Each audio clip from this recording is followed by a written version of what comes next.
everybody, Ghost Girl 007 here, and today's video is going to be a haunted reads video.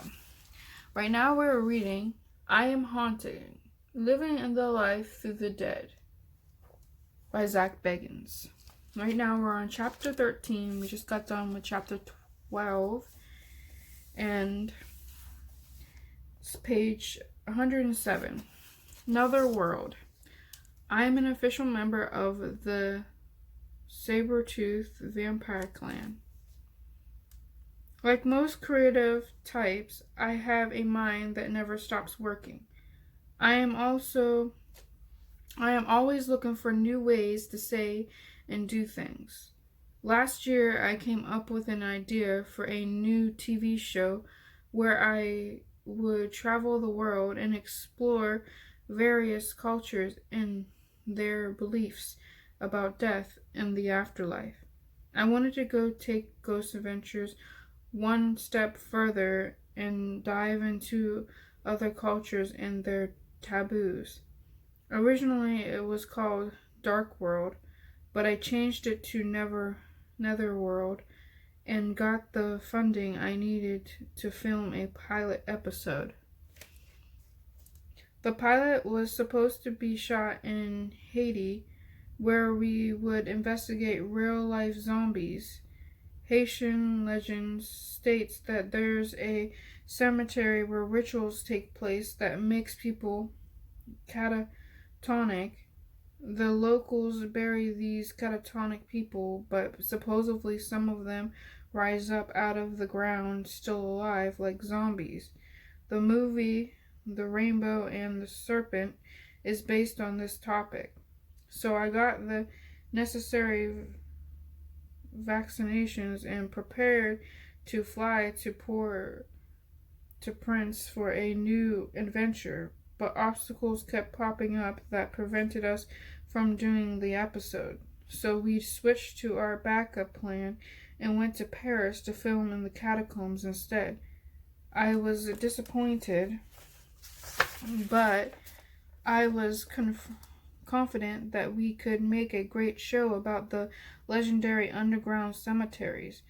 Paris seemed tame compared to Haiti, but it ended up having a bigger impact on me than I ever expected it to.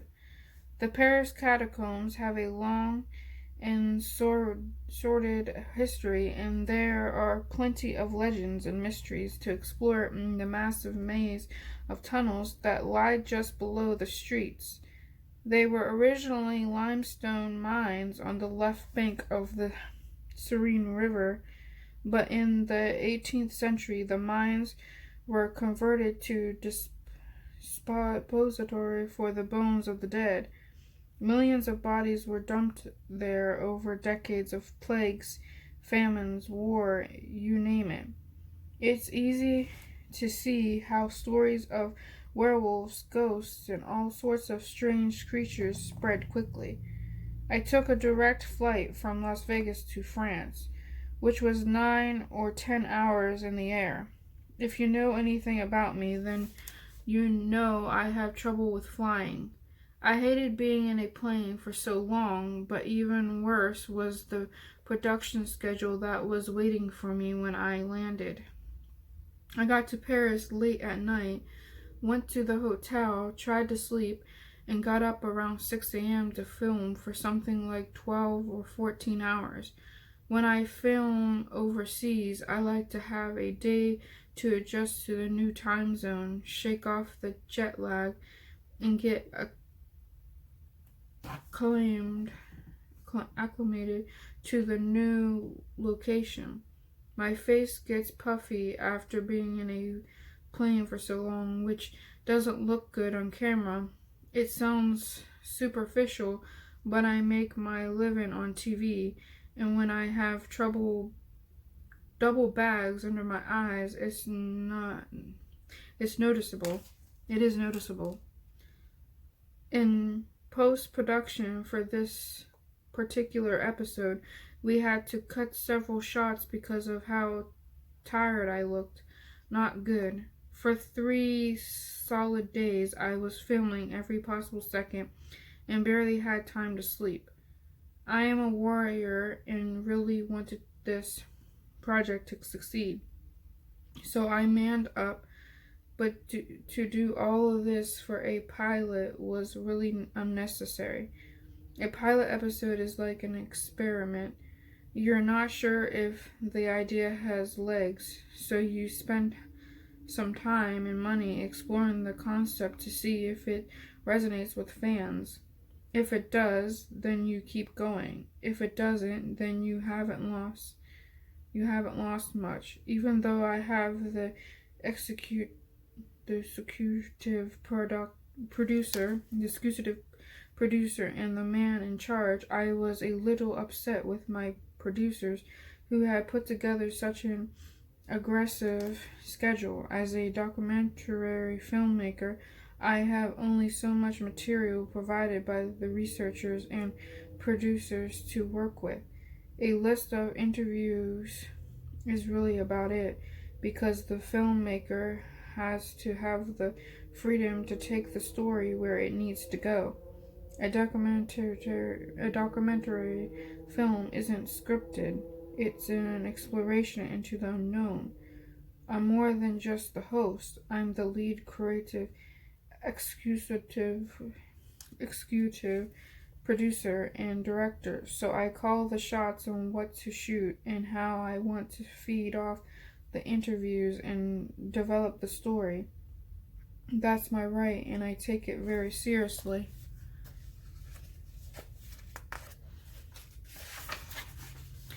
The ability to do an interview with a central figure and take the story further makes the story more interesting for the viewer. I'm bloodthirsty when it comes to uncovering breaking news and finding new material to push the boundaries of the story and delve into details that weren't known before. This is how I define myself as a host, director, and filmmaker. But the tight production schedule made this very difficult in Paris, and it took everything I had to stay focused on developing the story. Some filmmakers wouldn't be able to deal with it, but I work best under pressure and have the ability to overcome obstacles and adapt. So I set out to do just that. We were deep into the second day of filming when I was informed that no one could find Francis Friedland, the man who had discovered the missing video footage that was a centerpiece of the Netherworld story. His experience was critical to the story, so we hired a fixer to find him. Thank God she was so good at her job. She did what no one else could and became an absolute savior for this production.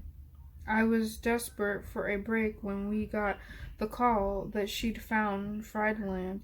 I was happier than Pharrell when I got the news. Like a journalist getting a hot tip, you have to act on a break like this. It doesn't matter if you can barely stand up, and I was exhausted at that point. A professional finds the strength to pursue the lead. I told my people to get me a car, get me to where Friedland was, and set up an interview, which we did in a cafe immediately after finding him. Typically only Nick and Aaron are with me when I film an interview for Ghost Adventures, but Netherworld was astronomically bigger.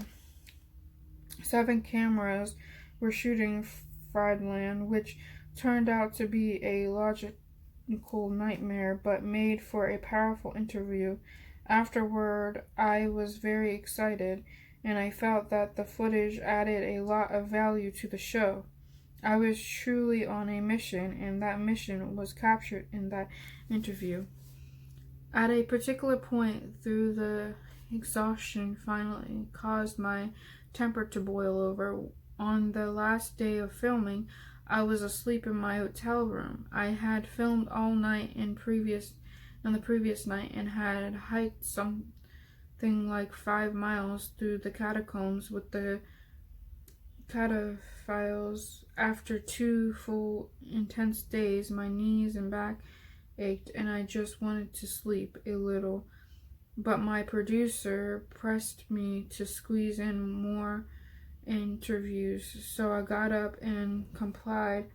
I was so tired that I had to wear sunglasses because my eyes were double bagged. In these situations, it's a challenge to stay engaged in the interview, but you have to keep up your energy no matter what your state of mind, or you lose your enthusiasm and then lose the viewers. Stale interviews are landmines in TV. As soon as it gets boring, people change the channel, and your ratings get blown to bits. As the camera crew was setting up for the interview in a beautiful historic plaza, I noticed a nearby concession stand that was selling Nutella crepes. I love those things. Nutella is like Axe body spray. Chicks love the smell of it. The person who makes Nutella cologne will be a billionaire. Anyway, I ran over to the stand to grab a crepe, and Jay, one of my camera guys, followed me. As I stood in line, Jay was shooting me through the opposite window of the concession stand so he could see my face when the owner suddenly lost his temper. Something set this guy off, because once he saw Jay, he started screaming at him to give him the camera footage and his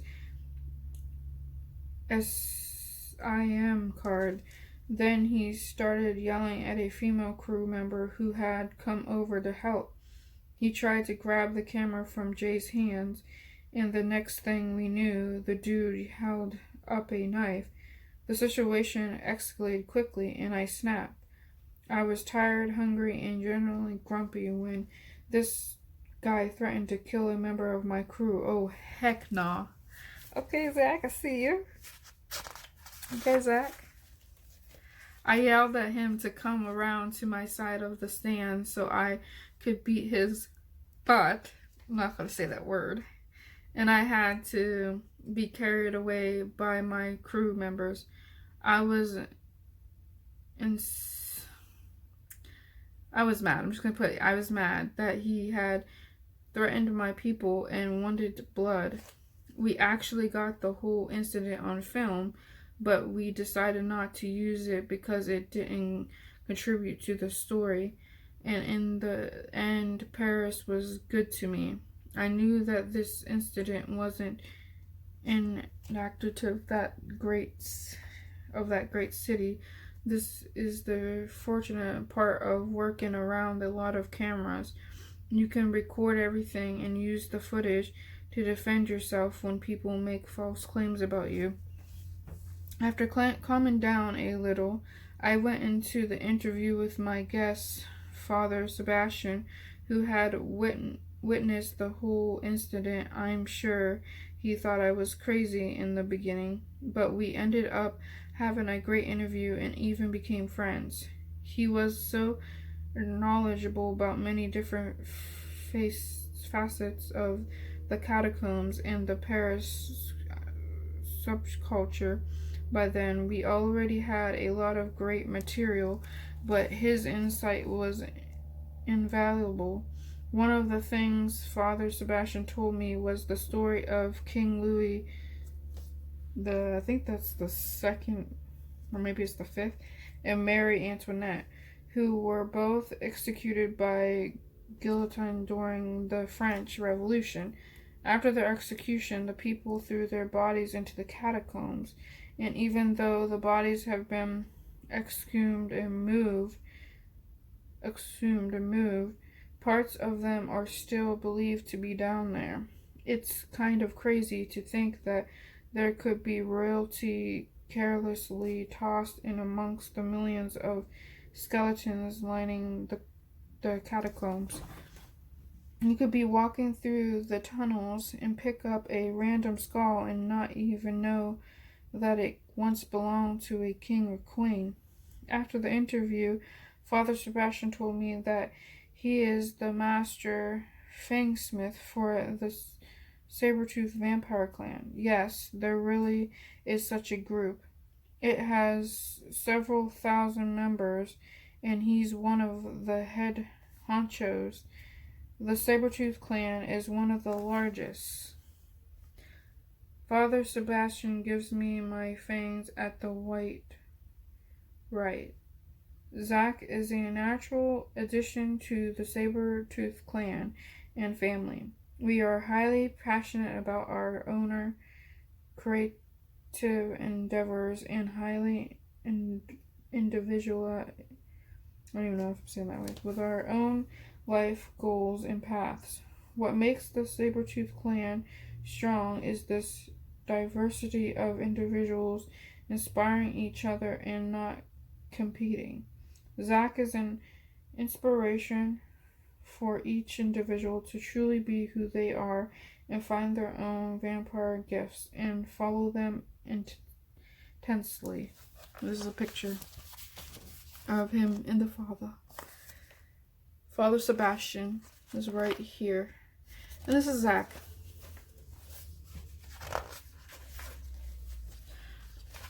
Let's go back to what this says.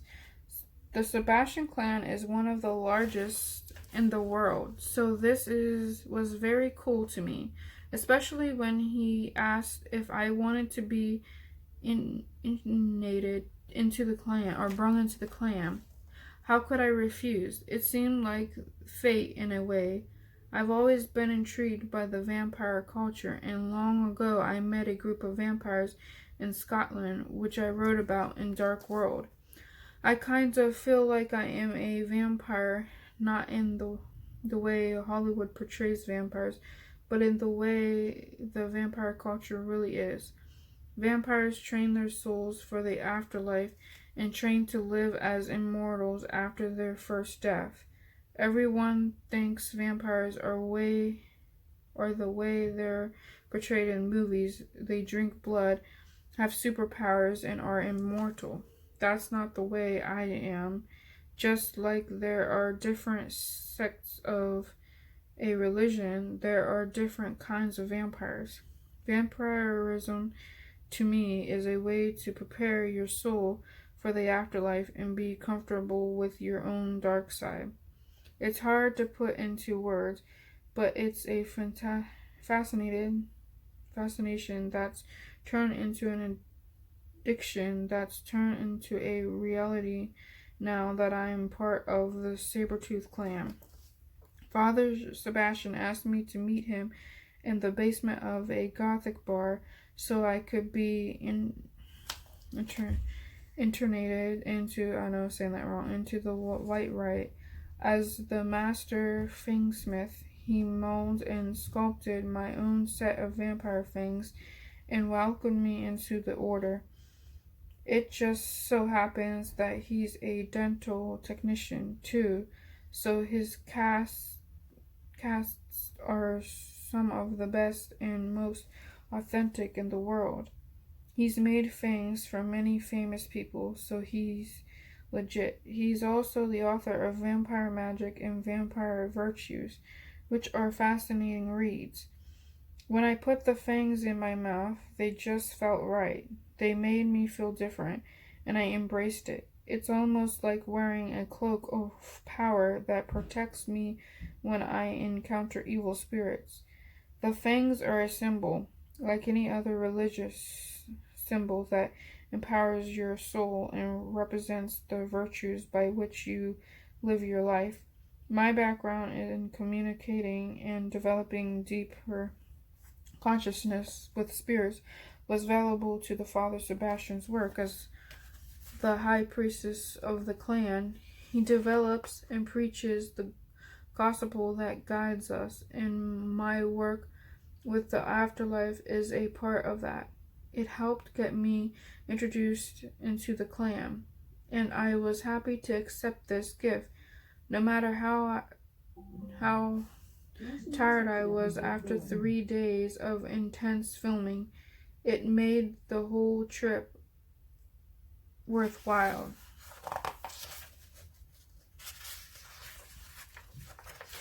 Okay, so that's all for today. So if you like videos like this, then like, subscribe, and comment in the comments below.